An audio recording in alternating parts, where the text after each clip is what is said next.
Hello friends, welcome to teachers empire. आज की इस वीडियो लेक्चर में मैं डिस्कस करूंगा प्रवक्ता स्क्रीनिंग परीक्षा के स्क्रीनिंग पेपर के प्राकृतिक संसाधन टॉपिक को। इस टॉपिक के अंदर बहुत सारे सब टॉपिक आते हैं और इस टॉपिक से हर साल 3 से 4 नंबर या 4 से 5 नंबर के पूछे जाने के पूरे चांसेस रहते हैं। इसलिए आपको इस टॉपिक को बहुत ही ध्यान से और गहराई से समझना है। एनसीईआरटी के साथ साथ आपको रेफरेंस बुक का भी आपको मदद लेनी पड़ेगी। अब मैं शुरुआत करता हूँ अपने लेक्चर से। लेक्चर में सबसे पहले मैं जानूंगा कि संसाधन होते क्या हैं। संसाधन का मतलब होता है इंग्लिश में रिसोर्सेज। अब अगर मैं हिंदी में सीधी सीधी बात करूं, यानी जिन भी चीज़ों का यूज़ मानव करता है और वो चीज़ें जो आपकी प्रकृति से रिलेटेड होती हैं, जैसे आपका लकड़ी का यूज़ मानव आग जलाने के लिए करता है, लेकिन लकड़ी आपका किससे रिलेटेड है? प्रकृति से रिलेटेड है, तो ये भी एक प्रकार का संसाधन है। ऐसे ही गाय भैंसों के लिए आने वाला जो चारा है, जो घास लोग काट के लाते हैं, तो वो भी एक प्रकार का संसाधन है। क्या है? संसाधन है। लेकिन संसाधन और प्राकृतिक संसाधन में डिफरेंस क्या होता है? संसाधन को अगर आप समझेंगे, मानव डायरेक्टली और इनडायरेक्टली जिन भी चीज़ों का यूज़ करता है उसे हम संसाधन कहते हैं। ठीक है, अगर आप इजी लैंग्वेज आपने समझना है, डिट्टो आपने नहीं रटना है चीज़ों को। आपने इस तरीके से समझना है जैसे एग्जाम में एमसीक्यू आए तो आप समझ जाएं कि इसका संबंध एमसीक्यू के इस ऑप्शन से है। तो मैं फिर से अगर डेफिनेशन बताऊं, यानी डायरेक्ट और इनडायरेक्टली जो भी मानव यूज़ करता है और उनका संबंध अगर प्रकृति से होता है तो हम उन्हें संसाधन कहते हैं। जिनका यूज़ वो अपने जीवन यापन के लिए करता है, उस माध्यम को हम संसाधन कहते हैं। अब संसाधन तो ठीक है, लेकिन इसमें प्राकृतिक शब्द जुड़ा है। अब प्राकृतिक संसाधन से क्या मतलब है?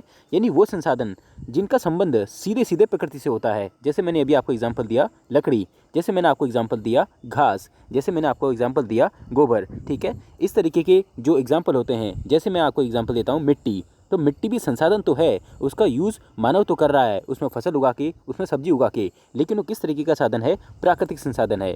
आपको सिंपल सा क्वेश्चन आपके एमसीक्यू की फॉर्म में आयोग देगा, आपसे पूछेगा कि मानव के प्रत्यक्ष या परोक्ष रूप से उपयोग में आने वाली हर वस्तु को क्या कहा जाता है? ऑप्शंस आपको देगा संसाधन, प्राकृतिक संसाधन, मानवीकृत संसाधन या निम्न में से कोई नहीं। आप वहाँ पे कंफ्यूज हो जाएंगे और आप जल्दबाजी में आप प्राकृतिक संसाधन को टिक करके आएंगे, क्योंकि आपका दिमाग वहाँ पे चल जाएगा, लेकिन वो आपका गलत आंसर होगा। आपका उसका सही आंसर होगा संसाधन। लेकिन जब आपसे पूछता है कि मानव के प्रत्यक्ष या परोक्ष रूप से उपयोग में आने वाली हर वस्तु जिसका सीधा सीधा संबंध प्रकृति से होता है, तब आपका आंसर होगा प्राकृतिक संसाधन। शब्दों के खेल को आप समझिएगा। ठीक है, अब मैं बढ़ता हूँ नेक्स्ट स्लाइड की ओर।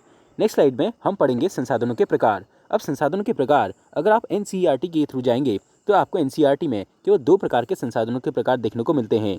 एक होता है आपका समाप्य संसाधन और दूसरा होता है आपका असमाप्य संसाधन। अब इस समाप्य और असमाप्य में अंतर क्या होता है?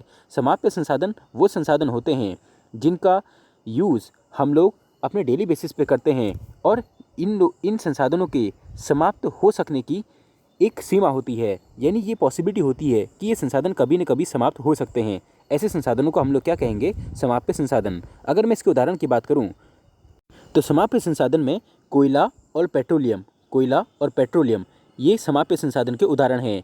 यानी एक तो ये बहुत कम मात्रा में पाए जाते हैं और इनके समाप्त होने के भी चांसेस हैं, तो ऐसे संसाधनों को हम लोग क्या कहेंगे? समाप्य संसाधन कहेंगे। कम पाए जाते हैं का मतलब ये है बहुत ही सीमित मात्रा में पाए जाते हैं। अब जो दूसरा आता है आपका असमाप्य संसाधन, तो असमाप्य संसाधन वे संसाधन होते हैं जिनका उपयोग मानव करते जाता है और इनके खत्म होने के भी चांसेस बहुत कम रहते हैं। समाप्य का मतलब समाप्त है, इसके आगे अ लग गया तो इसका मतलब हुआ समाप्त नहीं होने वाले, जैसे वायु इसका एग्जाम्पल है। तो केवल 2 चीज़ें आप एनसीईआरटी में पढ़ेंगे, लेकिन आप 70,000 की नौकरी के लिए कंपटीशन फाइट करने जा रहे हैं, तो आपको इसमें थोड़ा बहुत डीप में इन चीज़ों को पढ़ना पड़ेगा जिससे एमसीक्यू बन सकते हैं। तो अब हम प्रकार में थोड़ा हम डीप में पढ़ेंगे, क्योंकि इस टॉपिक से लगभग 3 से 4 या 4 से 5 नंबर के क्वेश्चंस आने के पूरे चांसेस हैं। मैं क्यों कह रहा हूँ? क्योंकि इस टॉपिक के प्राकृतिक संसाधन आले के टॉपिक के बहुत सारे सब टॉपिक हैं। जैसे इसके अंदर हम प्रदूषण भी पढ़ते हैं, इसके अंदर हम कोयले के प्रकार भी पढ़ते हैं, इसके अंदर हम जल के बारे में भी पढ़ते हैं, तो हम इसके अंदर पीएच मान के बारे में भी पढ़ते हैं। ठीक है, तो अब मैं आपसे बात कर रहा हूँ प्राकृतिक संसाधन के प्रकार की। प्राकृतिक संसाधन के प्रकार में जो पहला आएगा विकास एवं प्रयोग के आधार पर, दूसरा आएगा उत्पत्ति के आधार पर, भंडारण या वितरण के आधार पर और नवकरणीयता के आधार पर। इनको अगर मैं इंग्लिश में समझाऊंगा तो आपके समझ में इजीली आएंगे, और हिंदी वाले भी इस बात को ध्यान रखें कि कुछ वर्ड आपको इंग्लिश में ही पढ़ें तो आपके इजीली समझ में आएंगे और आप पेपर में उनको जल्दी क्रैक भी कर पाएंगे। तो प्राकृतिक संसाधन के प्रकार को निम्न प्रकारों के आधार पर बांटा गया है। पहला जो प्रकार है विकास एवं प्रयोग के आधार पर, इसको हम इंग्लिश में कहेंगे डेवलपमेंट एंड यूजेस। यानी जो प्राकृतिक संसाधन हैं उनको हम अगर डेवलपमेंट एंड यूजेस के बेस पे बांटते हैं तो वो 2 प्रकार के होते हैं। पहला होता है आपका वास्तविक और दूसरा होता है आपका संभाव्य। वास्तविक का मतलब होता है आपका क्या? ओरिजिन और संभाव्य का मतलब क्या होता है? पोटेंशियल। ठीक है, तो डेवलपमेंट एंड यूसेज के बेस पे जो हमारे प्राकृतिक संसाधन हैं वो दो प्रकार के हैं। पहला प्राकृतिक संसाधन उसमें आता है वास्तविक आधार पे और दूसरा आता है संभाव्य। अब वास्तविक प्राकृतिक संसाधन क्या हैं और संभाव्य प्राकृतिक संसाधन क्या हैं, मैं एक बार फिर से आपको रिपीट कर दूं। हमारे प्राकृतिक संसाधनों को 4 प्रकार में बांटा गया है, जिसमें पहला प्रकार है विकास एवं प्रयोग के आधार पर। अब हम विकास एवं प्रयोग के आधार पर हमारे प्राकृतिक संसाधनों को कितने भागों में बांटा गया है? 2 भागों में बांटा गया है, जिनमें पहला भाग आता है आपका वास्तविक संसाधन का, यानी जो आपकी ओरिजिनल रिसोर्सेज होते हैं। दूसरा भाग आता है संभाव्य संसाधनों का, जिन्हें हम लोग पोटेंशियल रिसोर्सेज कहते हैं। अब वास्तविक संसाधन क्या होते हैं और संभाव्य संसाधन क्या होते हैं? अब जो वास्तविक संसाधन है ये वे संसाधन होते हैं जिनकी मात्रा हमें ज्ञात है, और दूसरी बात इनका उपयोग हम अभी वर्तमान समय में कर रहे हैं। ये सेम वैसी ही है जो मैंने अभी आपको 2 प्रकार बताए थे एनसीईआरटी के। बस ये शब्दों का खेल है, लेकिन आपको डिटेल में जाना है। तो आप अगर वास्तविक संसाधन को समझेंगे, इसका सीधा सा मतलब ये है कि इनकी मात्रा भी सीमित है, और दूसरी बात यह है कि इनकी मात्रा हमको पता है कि कितनी है, और सबसे बड़ी बात यह है कि हम इनका उपयोग भी कर रहे हैं मात्रा पता होने के बावजूद भी।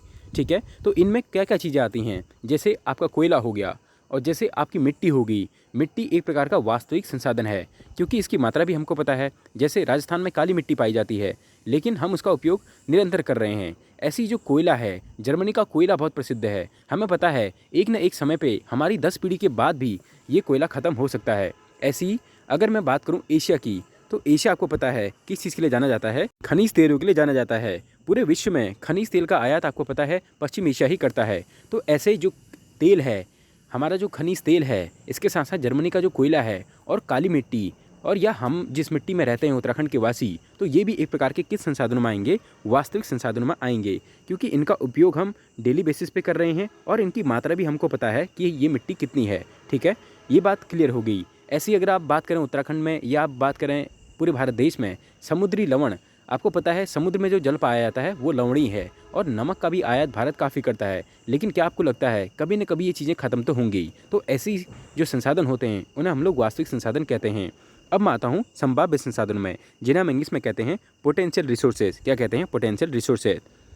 पोटेंशियल रिसोर्सेज वो रिसोर्सेज होते हैं हम जिनकी मात्रा का अनुमान नहीं लगा सकते हैं, और दूसरी बात हम वर्तमान समय में इनका उपयोग भी नहीं कर रहे हैं, यानी जिनकी मात्रा का अनुमान ना लगाया जाए और जिनका हम उपयोग भी नहीं कर रहे हैं। ऐसे संसाधनों को हम लोग क्या कहेंगे? आपका संभाव्य संसाधन यानी पोटेंशियल रिसोर्सेज कहेंगे। और हाँ, लेकिन इनमें एक खास बात ये होती है कि हो सकता है कि इन संसाधनों का यूज़ हम भविष्य में करेंगे। जैसे अगर मैं बात करूँ, आज से 20 या 30 साल पहले पवन चक्कियों का यूज़ होता था। किनका यूज़ होता था? पवन चक्कियों का यूज़ बिजली निर्माण के लिए होता था। लेकिन अब टेक्नोलॉजी इतनी आगे बढ़ गई है कि अब इन पवन चक्कियों का यूज़ नहीं किया जाता है, लेकिन हो सकता है कि भविष्य में इन पवन चक्कियों का यूज़ किया जाए। समझ रहे हैं आप बात को? यानी इन दोनों में बस इतना सा डिफरेंस है, वास्तविक संसाधन की मात्रा का भी हमें पता होगा और इनका यूज़ हम डेली बेसिस पे करेंगे। लेकिन जो संभाव्य संसाधन होंगे हमें इनकी मात्रा ज्ञात नहीं है, और इनका यूज़ पहले कभी किया जाता था, लेकिन अभी वर्तमान में टेक्नोलॉजी के आ जाने से, मॉडर्नाइजेशन के आ जाने से इनका यूज़ बिल्कुल बंद है। और दूसरी बात यह है कि इनका यूज़ हो सकता है कि भविष्य में कभी हो, ज़रूरत पड़ने पे। तो ये दोनों में डिफरेंस था। आपको बस ये याद रखना है। इसमें एग्जाम वाले पॉइंट क्या क्या हैं? जैसे मैंने बात करी जर्मनी के कोयले की, और जैसे मैंने बात करी पश्चिम एशिया में खनिज तेल के खदानों की, ऐसी ही जो मैंने बात करी काली मिट्टी की, राजस्थान में जो काली मिट्टी पाई जाती है, ऐसी मैंने बात करी समुद्री लवण की या समुद्री जल की। तो ये सारे उदाहरण किसके हैं? वास्तविक संसाधन के हैं। लेकिन अगर मैं बात करूंगा पवन चक्की की, तो पवन चक्की किस प्रकार के संसाधन का उदाहरण है? वो उसका आंसर होगा संभाव्य संसाधन का। आपने इनके एग्जाम्पल्स को याद रखना है, एग्जाम्पल से ही इनके क्वेश्चन बनते हैं। तो ये थे डेवलपमेंट एंड यूसेज के आधार पे हमारा पहला प्रकार, हमने पढ़ा विकास एवं प्रयोग के आधार पर। अब मैं आपको कुछ चीज़ें बता रहा हूँ। जैसे आपका प्राकृतिक संसाधन वाला जो टॉपिक है, इसके अंदर बहुत सारे सब टॉपिक आपके पूछे जाते हैं। जैसे विभिन्न प्रकार के प्रदूषण भी हम इसके अंदर पढ़ेंगे। जैसे प्रदूषण के अंदर क्या क्या आएंगे? मृदा प्रदूषण आएगा, उसके साथ साथ ध्वनि प्रदूषण आएगा, इसके साथ साथ जल प्रदूषण भी इसमें आता है। और जितने प्रकार के प्रदूषण होते हैं, जो मेन प्रदूषण हैं, जल प्रदूषण, वायु प्रदूषण, ध्वनि प्रदूषण और मृदा प्रदूषण, ये सब भी हम प्राकृतिक संसाधन के अंदर ही पढ़ेंगे। इसके साथ साथ हम नदियों के बारे में भी इसमें पढ़ेंगे। इसके साथ साथ हम एक और टॉपिक कोयला क्या होता है, कोयले कितने प्रकार के होते हैं, ये सभी चीज़ें इसके अंतर्गत आती हैं।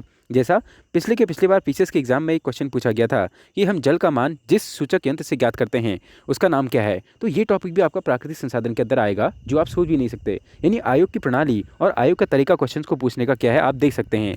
एक कोलीफॉर्म जीवाणु पर एक क्वेश्चन आया था। कोलीफॉर्म जीवाणु क्या होता है ये मैं आपको बता दूं, ये क्वेश्चन आपका दोबारा पूछा जा सकता है। जो आपका कोलीफॉर्म जीवाणु है, कोलीफॉर्म जीवाणु ये हमारी आंत में पाया जाने वाला एक जीवाणु है। क्या है, हमारी आंत में पाया जाने वाला एक जीवाणु है, जिसकी मात्रा अगर जल में पाई जाती है तो उस जल को दूषित माना जाता है। अगर मैं इससे यहाँ पे अच्छे से लिखूँ तो आप भी इसे नोट कर लीजिएगा। एक कोलीफॉर्म जीवाणु पे क्वेश्चन आया था, ठीक है, पीसीएस के प्री एग्जाम में। तो एक जो कोलीफॉर्म जीवाणु है ये अगर जल में पाया जाता है तो ये माना जाता है कि वो जल क्या है, दूषित है। वैसे ही जीवाणु कहाँ पाया जाता है, मानव के आंत में पाया जाता है। इस बात को आप ध्यान रखेंगे। अब ये भी जो टॉपिक है ये प्राकृतिक संसाधन के अंदर आता है। अब आप ये नहीं कह सकते हैं कि आयोग ने बाहर से क्वेश्चन पूछा। आयोग को आपको ये समझना होगा कि किस टॉपिक को आपने कितनी डीपली पढ़ना है। आज मैंने पहले संसाधन के बारे में बात करी और पहले प्रकार के बारे में बात करी। कल के वीडियोस में मैं अब जब दूसरी डेमो वीडियो लाऊंगा तो उसमें बात करूंगा कि और क्या क्या क्वेश्चन इससे बन सकते हैं। फिलहाल मैंने आपको जो 3-4 उदाहरण दिए आपने वो याद रखने हैं। और अगर आपने बैच ज्वाइन करना है, अभी भी बैच चल रहा है, ध्यान रखिएगा। जो आपका लेक्चरर का जो स्क्रीनिंग का बैच है वो 25 अक्टूबर से स्टार्ट होगा। और ये 25 अक्टूबर से जो स्टार्ट बैच हो रहा है इसकी जो फीस है 2000 रुपये मात्र रखी गई है। कितने रुपये? 2000 रुपये मात्र रखी गई है, जो कि एक बहुत ही एक मिनिमम अमाउंट आपसे लिया जा रहा है। तो आपसे उम्मीद है कि जो भी आप इसको ज्वाइन करना चाहते हैं जल्दी से जल्दी ज्वाइन करें ताकि आपका भी नुकसान ना हो। तो लेक्चरर की जो फीस होगी वो केवल 2000 रुपीज़ होगी, केवल स्क्रीनिंग के पेपर के लिए। और जो स्क्रीनिंग और इंग्लिश लिटरेचर दोनों का कंबाइंड बैच लेंगे उनको वो बैच 3500 रुपये का पड़ेगा। ठीक है, ये था आपके स्क्रीनिंग के बारे में कुछ जानकारी। और जिसने भी बैच लेना है, बहुत सारे लोग पूछ रहे हैं कि सर इसमें हम किस पे कांटेक्ट करें, कैसे पेमेंट होगी, वो सब आपको बता दिया जाएगा। आपने 7906636856 इस नंबर पे आपने कॉल करना है या आप इस नंबर पे मैसेज कर सकते हैं। मैंने आपको नंबर बता दिया 7906636856। आप इस नंबर पे कॉल करके आप मैसेज कर सकते हैं। वीडियो को आप लाइक ज़रूर करेंगे और वीडियो को आप शेयर भी ज़रूर करें ताकि ये वीडियो गाँव के उस बंदे तक